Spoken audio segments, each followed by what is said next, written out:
So, the Pixel 10 lineup's entire camera setup just leaked, and it's a mix of surprising upgrades and, honestly, some confusing downgrades.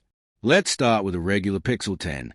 This one's getting a dedicated telephoto lens, which sounds great, until you hear what else Google's changing.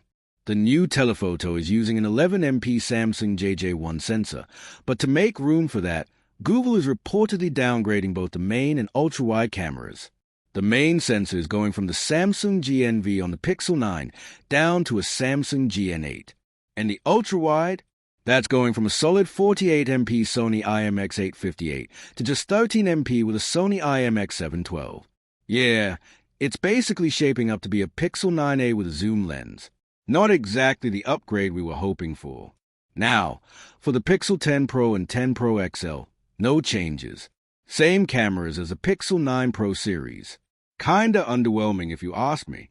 As for the Pixel 10 Pro Fold, that one's getting a new main sensor, the 50MP GN8, replacing the 64MP Sony sensor from the last model.